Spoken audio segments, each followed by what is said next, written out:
Good evening everybody, कैसे हैं सब लोग। ट्रांजैक्शनल डिफॉल्टर क्या होता है, इसके ऊपर चर्चा होगी। क्योंकि ट्रांजैक्शनल डिफॉल्ट करने का मतलब क्या होता है, इसके ऊपर थोड़ा सा हमें अध्ययन करना चाहिए, थोड़ा हमें रिसर्च करनी चाहिए कि एक्चुअली होता क्या है इसका मतलब, और ये क्यों होता है, इसका पूरा मतलब क्या है। इसके ऊपर आज हम विशेष रूप से डिस्कशन करेंगे, चर्चा करेंगे। वैसे चर्चा करने के लिए सामने एक आदमी होना चाहिए, लेकिन यहाँ कोई आदमी नहीं, तो अकेले ही बात कर रहे हैं। तो सबसे पहली चीज तो हमें ये समझना है कि ट्रांजैक्शनल डिफॉल्ट, ये बताने से पहले कुछ चीजें क्लियर करना चाहता हूं दोस्तों। ब्रेकअप हीलर चैनल तो लॉन्च हो चुका है, उस पर काम जो है वो चलता रहेगा। लेकिन एक बड़ी समस्या मेरे सामने आ चुकी है, थोड़ा समस्या को आपको ये समझना पड़ेगा कि समस्या ये है कि YouTube जो है उससे मेरे जो मैसेजेस हैं वो हर किसी तक नहीं पहुंच पा रहे। मतलब जैसे YouTube चैनल है, अब उसमें कुछ भी मैं डालता हूं तो 1000, 2000, 3000 व्यूज़ आते हैं, ठीक है। और कंटेंट इतना वैल्यूएबल है जिसकी कोई हद नहीं है। तो काफ़ी टाइम से मैं ये सोच रहा था, और लोग इतने क्वेश्चंस पूछते हैं, उनके इतने जवाब कौन दे पाए बैठ के। मतलब इतना किसके पास टाइम है कि बैठ के सबको जवाब दो, सबके ऑब्जेक्शंस क्लियर करो। तो मैंने ये डिसाइड किया है दोस्तों कि स्पिरिचुअलिटी को प्रॉपरली मोनेटाइज करने का। अब आप में से कुछ लोग सोचते होंगे कि आप आगे चल के करप्ट हो जाएंगे। देखिए, करप्ट तो मैं अगर ब्रेकअप हीलर या अपना दूसरा जो बिजनेस है अभी चल रहा है जो, उससे भी हो सकता हूँ। मतलब अगर उसमें भी मैं 2-3 करोड़ कमाने लगा तो क्या लगता है, अगर आपको उससे अगर होना ही होगा तो उसी से हो जाऊंगा। पैसा तो पैसा है ना, at the end of the day. तो मैं ये नहीं कह रहा हूँ कि आप सबको पैसे देने होंगे या किसी और को पैसे देने होंगे। जिसको नहीं देना है वो चुपचाप फ्री करता रहे। जिसको देना है, जिसको प्रॉपर वैल्यू चाहिए, वो मेरे साथ जो मेरे सॉल्यूशंस होंगे, जो प्रोडक्ट्स होंगे, उनको वो ले सकता है, ठीक है। और कुछ जो समस्या है उसको पहले थोड़ा समझना ज़रूरी है कि समस्या हुई कैसे। ये जब मैंने शुरुआत करी थी तो मैंने कभी नहीं सोचा था कि मैं इसको मोनेटाइज करूँगा। फिर कुछ 1-1.5 साल पहले मैंने देखा कि यूट्यूब से फालतू का जो पैसा है वो जा रहा है, तो मैंने उसको मोनेटाइज कर दिया। बिकॉज वो एडवर्टाइजमेंट का पैसा था, तो मुझे दिखा नहीं उसको, मुझे लगा नहीं कि उसमें वहाँ पे उसको मतलब पैसा जाना चाहिए। Number 1। Number 2, I am not I am not a millionaire right now कि मैं अपना सारा टाइम इसमें इन्वेस्ट करूँ। मेरा मन, दिली इच्छा बहुत है, मन की इच्छा इतनी ज़्यादा है जिसकी कोई सीमा नहीं है कि मैं इसी में इन्वेस्टेड रहूँ, इसमें काम करूँ, इसके बारे में बात करूँ। लेकिन अब मेरे पास कुछ टाइम मिलता है तो वो मैं समझता हूँ कि मेरी पीस ऑफ माइंड के लिए मैं इसको करता हूँ। सोचिए कि मैं सारे काम छोड़ के, अगर मेरा पीस ऑफ माइंड है तो मैं बात करना या कुछ नए टॉपिक्स पे डिस्कस करना, इन सब पे मैं करता हूँ। अब होता क्या है कि ये सब करते करते हो जाते हैं 2 से 3 घंटे। मान लीजिए 2 घंटे हो जाते हैं, वीडियो बनाओ, फिर ये करो वो करो, तो 3 घंटे दिन के वो निकल गए, वो चले गए वेस्ट में चले गए, क्योंकि उससे कुछ करना तो है नहीं अभी तक। तो अब दूसरे काम करने जाओ तो मेरा मन जो है वो स्पिरिचुअलिटी की तरफ जाता है, क्योंकि करना तो मुझे है ही है इसको, चाहे फ्री में करूं चाहे पेड करूं, that is not an issue. करना तो मुझे इसको है ही है, ये मेरा एक सुपर पैशन है, कह सकते हैं इट्स माई पैशन। लेकिन हुआ क्या कि अब मैसेजेस ही नहीं पहुंच पाते किसी के पास। अब मैसेजेस पहुंचाने के लिए यूट्यूब पे एड्स चलाने होंगे। यूट्यूब पे एड्स में अपने जो मेरा अभी करंट बिजनेस है उससे मैं निकाल के क्यों चलाऊं, 10-12 हज़ार रुपये का ऐड चलाऊं मैं सिर्फ ऐसे लोगों तक पहुंचाने के लिए, वो जो फ्री है वो भी, है ना। तो वो एक चैरिटी मेरे से हो नहीं पाएगी कि मैं अपने पुराने मतलब दूसरे बिजनेस से पैसा उठाऊं, फिर इसमें डालूं, है ना, और उसके बाद रिटर्न भी कुछ ना आए। तो दोस्तों, मैंने फैसला लिया है फाइनली, बहुत सोचने के बाद, कि अब फ्री और पेड दोनों चीज़ें चलेंगी। मतलब क्या, ये जो जैसा चल रहा है वैसा चलेगा। सारे यूट्यूब के जो वीडियोस है वो सब फ्री होंगे, सारे पॉडकास्ट फ्री होंगे, सब कुछ फ्री होगा। लेकिन अब प्रोडक्ट्स लॉन्च होंगे। जैसे कि आप मेरे साथ 3 महीने के मेडिटेशन की जर्नी पे जाना चाहते हैं, और कई लोग खुद कर ही नहीं पाते, मतलब उनके सारे क्वेश्चंस नहीं निकल पाते, वो खुद प्रैक्टिस नहीं कर पाते हैं। तो अगर आप चाहते हैं मैं आपको पर्सनली अपना टाइम निकाल के असिस्ट करूं, तो उसके लिए मुझे इसको पेड पे ले जाना पड़ेगा। अब वहाँ से अगर मान लीजिए कुछ पैसा निकलता है, एक्सक्यूज मी, है ना, वहाँ से अगर मान लीजिए कुछ पैसा निकलता है, तो वो पैसा रीसर्कुलेट हो सकता है एड्स चलाने के लिए, और उस एड्स के थ्रू वापस मैं कुछ पैसे कमाऊंगा, तो अवेयरनेस भी बढ़ेगी, पैसा भी आएगा, एडवर्टीजमेंट भी होगा, सब कुछ होगा। अब सबने मोनेटाइज कर रखा है दोस्तों, देखिए सदगुरु जी ने कर रखा है, प्रशांत जी ने कर रखा है ना, सबने कर रखा है, क्योंकि वो इंडिविजुअल है। मतलब क्या, उनके पास और कोई काम नहीं है, उनके पास और कोई स्किल नहीं है, तो वो स्किल वो कर रहे हैं। मेरे पास और 50 और स्किल है, लेकिन मैं उसको मोनेटाइज नहीं करना चाहता। उसका रीज़न थोड़ा सुनना पड़ेगा आपको, क्योंकि मेरा मन जो है वो नहीं है उसमें करने का। समझ रहे हैं आप? मेरा जो मन है, देखिए 3 घंटे मुझे वैसे भी देने पड़ते हैं इसमें दिन के, चाहे वो एडिटिंग हो चाहे कुछ भी हो। तो उसके बाद at the end of the day मैं सोचता हूँ कि यार ये 3 घंटे निकल जाते हैं, मुझे तो सुकून मिल जाता है, लेकिन यार लोगों तक बात भी नहीं पहुँच रही है, और मैं ही बात करता रहता हूँ, वही 1000-2000 में लोगों का घूमता रहता है जो भी घूमता रहता है। क्योंकि यूट्यूब क्या है कि आजकल बहुत, देखिए उसमें ना, यूट्यूब में, अब मैं आपको बताता हूँ यूट्यूब का जो एल्गोरिथम है वो कैसे काम करता है। कि उसमें आपने आचार प्रशांत वाली वीडियो देखी होगी, जिसमें मैंने बनाया था कि इन लोगों को सुनने से कुछ नहीं होगा। अगर वो वीडियो देखेंगे तो 10,000 व्यूज़ क्रॉस हो गए, उसमें 10,000 व्यूज़ क्रॉस हो गए। इसके अलावा साउंड ऑफ साइलेंस का विरोध जब किया था आचार प्रशांत ने, तो उसके ऊपर वीडियो बनाया, वो उस पर क्रॉस हो गए 10-11-12,000 व्यूज़। तो आप देखेंगे, नोटिस करेंगे कि उसमें जो वीडियोज़ हैं उसके अंदर क्लिप्स पड़ी हुई हैं, यानी प्रॉपर एडिट हो रखी है, वो विजुअल अपीलिंग क्लिप्स, एनिमेशंस आ रहे हैं, क्लिप्स आ रहे हैं, ठीक है। तो वो क्लिप्स डाउनलोड करो, फिर उसको एडिट करो, फिर फॉन्ट डालो, फिर एडिट डालो, फिर एक वीडियो बनता है जाके 2 से 3 घंटे में एडिट, 10 मिनट का, वो सब कुछ मैं करता हूँ। अब मुझे अगर एडिटर रखना है दोस्तों, तो वो कम से कम 25,000 रुपये लेगा।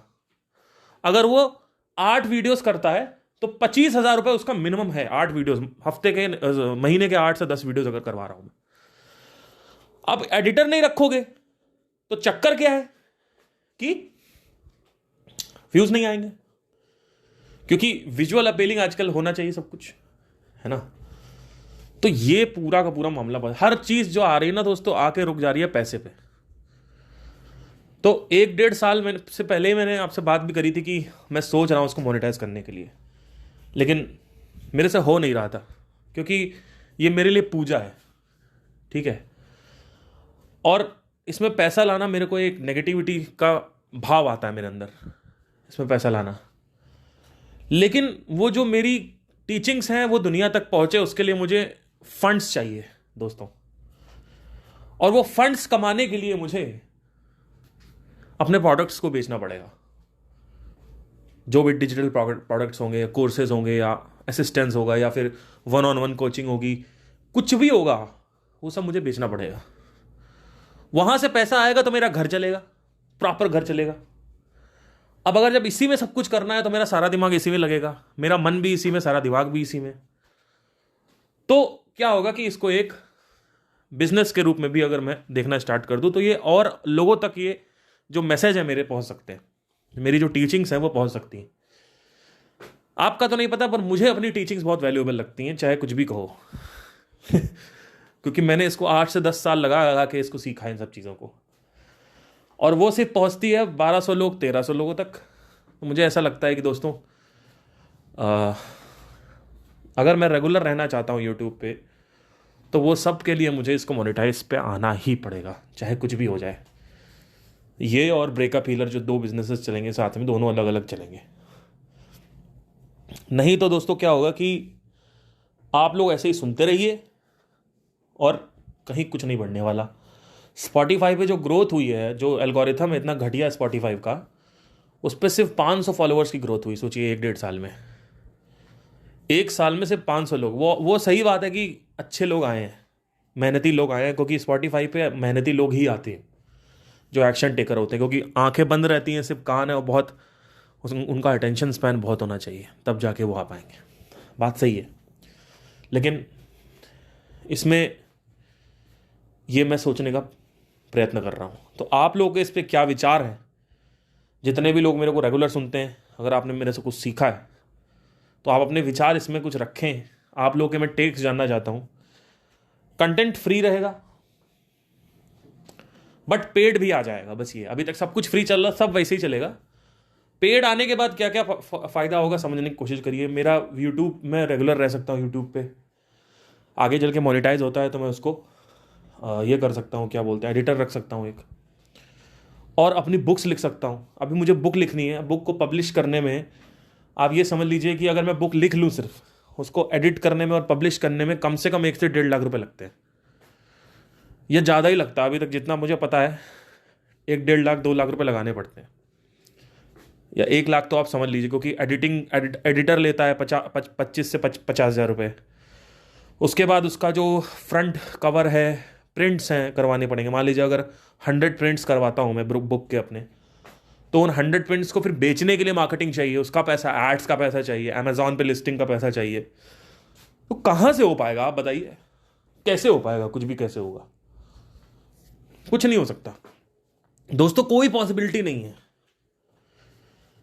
ये सब कुछ हो ही नहीं सकता, आपको मैं सच बता रहा हूं। क्योंकि अब आप सोचेंगे नहीं नहीं, आप एक काम करो, फ्री रखो, अपने दूसरे बिजनेस ने, इस बिजनेस से इसमें पैसा डालो, दूसरे बिजनेस से निकाल के बुक्स लिखो। आपकी बात सही है, लेकिन मैं वो करूंगा या फिर ये करूंगा? अगर मैं उसमें जाता हूं तो मेरा सारा दिमाग उसमें चलता है, इसमें रहता हूं तो सारा दिमाग इसमें चलता है। क्योंकि देखिए, मैं आपको सच बताता हूं, मुझे म्यूजिक एजुकेशन में नहीं करना है, मुझे स्पिरिचुअल एजुकेशन देनी है। म्यूजिक एजुकेशन में 6 साल से कर रहा हूँ, बहुत लोगों को मैंने सक्सेसफुल किया है म्यूजिक में, मुझे नहीं करना वो, ठीक है। तो एक तो ये है। दूसरी चीज़, ब्रेकअप के ऊपर भी अगर मैं बुक लिख रहा हूँ तो उसके लिए फिर से 1-1.5 लाख रुपए चाहिए पब्लिशिंग के लिए। पब्लिश के बाद 100 प्रिंट्स करवाऊंगा, उसके लिए पैसा चाहिए। उसके बाद उसकी एडवर्टीजमेंट होगी, वो पैसा फिर रिटर्न आएगा आखिरी में। अब वो कहाँ से आएगा? अब वो भी बताइए आप, कैसे करेगा कोई 2 लाख रुपए अपने दूसरे बिजनेस से निकाल के कैसे इसमें लगाएगा? क्यों लगाएगा कोई? क्या इंटरेस्ट आएगा? सब कुछ, सारी दोस्तों जो बात रुक रही है ना, सब जाके पैसे पे रुक रहा है। और मैं पिछले 1-1.5 साल से फ्रस्ट्रेट हूं, क्योंकि मेरे अंदर से आ रहा है कि भाई मत करो, लेकिन फिर मैं सोचता हूं कि यही 1000-2000 में अगर बात होती रही तो अगर 40 साल, अभी तो 31 का हूं, 9 साल और बचा है मेरे पास, 40 का हो जाऊंगा। तो अगले 10 साल में, अगर अगले जो मैंने 10 साल सोच के चले गए, अभी मैं 31 का होने वाला हूं मार्च में, तो अब मैं वो सोच के चल रहा हूं दोस्तों कि अगले 10 साल में क्या प्लानिंग है मेरी, ठीक है। अभी जो भी किया है, जैसा भी किया है, जितना भी किया अपने बलबूते पे किया, आगे भी अपने बलबूते पे करना है, ठीक है। 4 साल से दिल्ली में हूं, लाइव म्यूजिक और म्यूजिक एजुकेशन से पैसे कमाए जा रहा हूं, ठीक है। फिर मेरा एक और एजेंडा भी है कि मुझे मार्केटिंग भी सिखानी है। अब मार्केटिंग सिखाने के लिए मुझे एटलीस्ट एक कोई बिजनेस फनल्स के थ्रू प्रॉपर सही से बिजनेस सक्सेसफुल करना जरूरी है। क्योंकि अगर वो नहीं किया और मार्केटिंग सिखाने चले गए तो लोग बोलेंगे आपने फंडामेंटली क्या किया है, इतना बड़ा भी आपने क्या किया? अभी तो आप जो भी बता रहे हो छोटा छोटा किया है। अब पैशन किसी और चीज में है, करना कुछ और पड़ रहा है, वो समझ नहीं आ रहा मुझे। 3 घंटे मेरे इसमें निकल जाते हैं दिन के, ना करो तो बेचैनी, नहीं कर रहा हूं तो बेचैनी, कर रहा हूं तो बेचैनी, चक्कर है, समझ नहीं आ रहा। शुरू से ही मैंने जब स्टार्ट किया था तो मैंने सोचा था 2018 में ही कि मैं कभी भी जिंदगी में इससे 1 पैसा नहीं कमाऊंगा। लेकिन जब कोई जाएगा ही नहीं, मैसेज ही नहीं जा रहा किसी के पास। आप सोचो, अगर मैं अभी 10,000 रुपए का ऐड चलाऊं ना, अगर मैं अभी 10,000 रुपए का ऐड चलाऊं, ये समझ लीजिए कि अभी मेरे पास सारे व्यूज और सब कुछ आने लगेंगे, ठीक है। लेकिन वो 10,000 रुपये वापस कैसे आएगा? अब आप कहोगे अपने दूसरे बिजनेस से उठा के डालो। यार दूसरे बिजनेस से उठा के 10,000 1 बार 2 बार डाल सकता आदमी, बार बार कैसे डालेंगे ये बताओ, है ना। तो चक्कर क्या है कि मैसेज पहुंच नहीं पा रहा, मेरा टीचिंग्स पहुंच नहीं पा रही, बुक्स मुझे लिखने हैं आगे चल के, बुक्स के लिए मुझे 1-1.5 लाख रुपए चाहिए, पब्लिश होती है, उसके बाद एडिटिंग होती है, प्रिंट्स होते हैं, 100 प्रिंट्स निकालने पड़ते हैं, उसके बाद उसका अमेज़ॉन पे लिस्टिंग होती है, उसके लिए एडवर्टीजमेंट होता है, फिर फेसबुक एड्स का एडवर्टीजमेंट होता है, वो पैसा कहाँ से आएगा? तो चक्कर क्या है ना सारा का सारा, कि सब कुछ आके रुक गया है इस पे। अब अगर मेरे 2 से 3 घंटे इसमें जाते हैं तो जाने के लिए कोई दिक्कत नहीं, मेरा पैशन है, मुझे अच्छा लगता है। लेकिन यार ये सोचो ना कि वो 3 घंटे जा रहे हैं, ठीक है, उस 3 घंटे में कुछ और भी कर सकता था, ठीक है। तो ये है सारा इशू। तो 3 घंटे में मुझे अच्छा लगता है करना।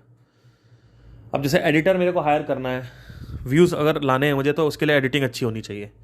अब एडिटर हायर करना है तो 25,000 रुपये महीने रहेगा, उसकी सैलरी कौन देगा? वो सैलरी कहाँ से लाऊं? भाई अच्छी एडिटिंग के लिए अच्छा वो चाहिए,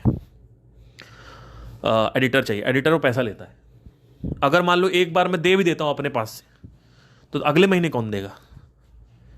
तो या तो मैं एक काम करूँ, यही 2-3-4 लोग जो लोग हैं, मतलब या लाइक 1,000, 1,500, 2,000 लोग का जो ग्रुप बना है मेरा, उसी में आदमी काम करता रहे पूरी ज़िंदगी, आगे कुछ ना करे, बस यही लोग करते रहे इन्हीं के। या तो मैसेजेस को आगे पहुँचाया जाए, जो मेरी टीचिंग्स हैं उसको आगे पहुँचाया जाए, उसके लिए इन्वेस्टमेंट चाहिए, उसके लिए पैसा चाहिए। अपने बिजनेस से एक बार डाल सकता हूँ, बार बार नहीं डाल सकता, ये चक्कर है। तो अब मेरा ये फैसला है कि ये मैं करने का सोच रहा हूँ कि फ्री भी चलेगा, पेड भी चलेगा, जो चल रहा है एकदम वैसे ही चलेगा। सारे लोग ऐसे ही करते हैं, ब्रंसन भी ऐसे ही करते हैं, पॉडकास्ट फ्री होते हैं, यूट्यूब फ्री होता है, पर पेड भी रहेगा। जैसे आपको लेट्स से कि आपको मेरा पर्सनल टाइम चाहिए, या फिर मेरे कुछ कोर्सेज हैं सेल्फ रियलाइजेशन के ऊपर, या मेडिटेशन के ऊपर ये कोर्सेज है, या फिर 3 महीने के मेडिटेशन जर्नी में ऑनलाइन जा रहा हूँ आपके साथ। तो ये सब पर्सनल टाइम के लिए आपको मैं आपको ऑफ़र रख सकता हूँ आपके सामने एक, और कुछ प्रोडक्ट कुछ ऐसा कर सकता हूँ। नहीं करना है वो आपकी चॉइस है, ठीक है। लेकिन वो पैसा जब आएगा तो उस पैसे को रीसर्कुलेट करके एड्स में डाल के और लोगों को लाया जा सकता है, जल्दी जल्दी जल्दी जल्दी चीज़ें हो सकती हैं। तो एड यूट्यूब भी ग्रो होगा, लेट्स से अगर इंस्टाग्राम है तो इंस्टाग्राम भी ग्रो होगा, बहुत सारी चीज़ें हो जाएंगी। तो ये पूरा का पूरा जो है, काफ़ी टाइम से एक घुटन थी, फ्रस्ट्रेशन थी, समझ नहीं पा रहा था क्या करूँ। तो आपको मैंने आप लोगों को बताइएगा। अच्छा, एक चीज़ और भी समझने की कोशिश करिए। तो ये चीज़ तो आपने बतानी है मुझे नीचे कि क्या करना। आप जो सोच रहे हो, क्या सोच रहे हो? कुछ लगता है कि आप करप्ट हो जाओगे। अरे करप्ट तो ऐसे भी हो सकते हैं। मान लो अगर मैं दूसरे बिजनेस में करोड़ों कमाता हूँ, इसमें भी करप्ट हो जाऊँगा क्या? उसमें भी करप्ट हो जाऊँगा? ऐसा थोड़ी होता है, ठीक है। तो करप्ट होना है तो वो तो वैसे भी होगा ही आदमी, है ना। नियत जो है वो सही होनी चाहिए। कुछ ऐसा नहीं बेचना है जो मुझे लगे फ़ायदा नहीं, ऐसा कुछ कभी मैं बात ही नहीं करता। सारी चीज़ें टेस्टेड एंड प्रूव्ड होती हैं मेरी। ब्रंसन एक बात कहते हैं, बड़े मार्केटर जो हैं अमेरिका में, वो एक बात कहते हैं कि कभी भी किसी भी प्रोडक्ट को ऐसे नहीं लॉन्च करना चाहिए। पहले प्रोडक्ट का प्रूफ और टेस्टिंग होनी चाहिए, और वो प्रोडक्ट काम हो रहा है लोगों के तो होना चाहिए, ऐसा होना चाहिए। तो अब आते हैं अगले जो टास्क है उस पर। अगला टास्क ये है कि ओके, हाँ याद आ गया। तो आप देखिए, कल शाम को 7 बजे के अराउंड आप में से कुछ लोग हैं जिन्होंने मेरे फ्रेमवर्क्स को, मेथड्स को, टीचिंग्स को फॉलो किया, और पिछले 1 साल में काफ़ी इंप्रूवमेंट हुआ है आपके अंदर। लाइफ चेंज हो गई है, जैसे आपने बोला मुझे। उसके बारे में मुझे डिस्कशन करना है कल, कि कुछ लोगों का मुझे इंटरव्यू लेना है, जिससे मैं अपनी रिसर्च आगे बढ़ा सकूं। कि जैसे होता क्या है, डायनेमिक है, साउंड ऑफ साइलेंस डायनेमिक है, यानी अनहद ध्वनि जो है डायनेमिक है। मेरे अंदर जिस तरीके से काम कर रही है, हो सकता है आपके अंदर ना करे। ये एक बड़ी खतरनाक चीज़ है ये इसमें। तो इसीलिए मैंने सिंपल बोल रखा है, बाहर सुख नहीं है तभी अंदर आओ। अगर बाहर लग रहा है कि अभी आपने कुछ नहीं किया तो अंदर नहीं हो सकता, ठीक है। तो समझने को, अब मुझे एक चीज़ आपको समझना है कि सबसे पहली चीज़,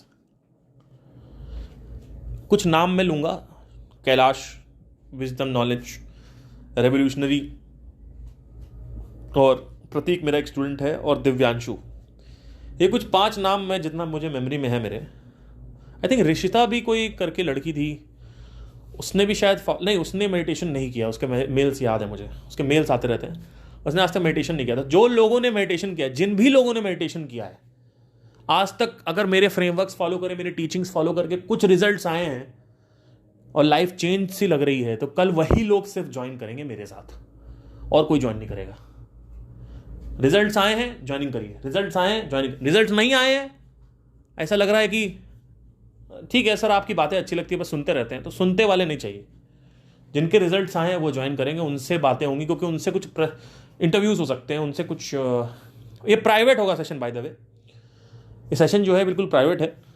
वीडियो पे आपको आना पड़ेगा मेरे साथ, एक थोड़ी रिक्वेस्ट होगी आपकी कि मैं वीडियो पे रहूँगा, वीडियो पे आइए। अपने कुछ प्रश्नों का अगर उत्तर चाहिए तो वो भी आप पूछ सकते हैं, कुछ लिख लीजिए प्रश्न। वैसे तो मैं सारे कवर कर देता हूँ, लेकिन कुछ प्रश्न के इश्यूज़ हैं तो वो लिख लीजिए और इसमें आ सकते हैं, ठीक है। तो अब यहाँ पे ये थोड़ा सा करना होगा, और ट्रांजैक्शनल डिफ़ॉल्टर क्या होता है इसके बारे में हम डिस्कस करेंगे अगले पॉडकास्ट में। तो सबसे पहली चीज़, 2 क्वेश्चन है। पहला क्वेश्चन ये है कि स्पिरिचुअलिटी मोनेटाइजेशन कर रहा हूँ, आपके हिसाब से आपके क्या थॉट्स आ रहे हैं, नंबर 1। वैसे आपका कोई निर्णय नहीं है, निर्णय मेरा ही है। दूसरी चीज़, जो ईमेल आईडी है उसमें मेरे को मेल ज़रूर कर दें कि हाँ सर मैं रेडी हूँ, कुछ ये 5 नाम जो लेंगे इन लोगों को तो आना ही चाहिए। तो कल 7 बजे मैं जूम पे रेडी मिलूंगा आपको, मतलब संडे है इसलिए कोई बहाना नहीं चाहिए। कल 7 बजे आपको आधे घंटे का सेशन ज्वाइन करना है मेरे साथ, on video to video. Net अच्छा होना चाहिए, ठीक है, मतलब ट्राई करेंगे नेट अच्छा हो। वैसे तो जियो से भी कनेक्ट हो जाता है, लेकिन ट्राई करें, ठीक है। तो ये हो गया।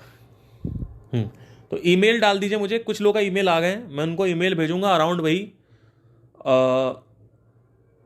6:30 बजे एक पॉडकास्ट डालूंगा, और साथ ही साथ 6:30 का पॉडकास्ट होगा, और 7 बजे कल हम करने वाले हैं इसको, डेफिनेटली 100% करेंगे कल शाम को 7 बजे। 5 लोग मुझे चाहिए, ठीक है। नहीं आ पाए तो याद रखना ट्रांजैक्शनल डिफ़ॉल्ट कर दिया आप लोगों ने मेरा, तो याद रखूँगा मैं, ठीक है, मजाक कर रहा हूँ। एनीवे आना ज़रूर, रिक्वेस्ट है, क्योंकि मुझे भी कुछ रिसर्चेस करनी, इंटरव्यूज़ लेने, और आपके भी कुछ प्रश्न है उसको क्लियर आउट किया जा सकता है। कुछ जो सेलेक्टिव स्टूडेंट है ना, जैसे कि कुछ ऐसे स्टूडेंट हैं जो मेहनत कर रहे हैं, जिन्होंने कुछ ज़िंदगी में किया है, जो फॉलोअप कर रहे हैं, जो परिश्रम करते हैं, उनको वो पर्सनल, चाहे फ्री हो चाहे पेड हो, वो पर्सनल उनको मैं अपने साथ जोड़ के रखना चाहता हूँ। क्योंकि तुम लोग बहुत मेहनती हो, तुम लोगों ने मेहनत करी है, तुम लोग को गुरु का एक असिस्टेंस मिलना ही चाहिए मेरे हिसाब से, क्योंकि मुझे नहीं मिला। आपको पता है कहानी क्या है। तो ऐसे लोग के साथ बैठना, उठना बैठना पसंद करना चाहता हूँ, जो आदमी एक्चुअली कुछ कर रहा हो, ठीक है। चलिए कल मिलते हैं, ईमेल डाल दीजिएगा, ईमेल आईडी नीचे दी हुई है। Thank you, take care, bye.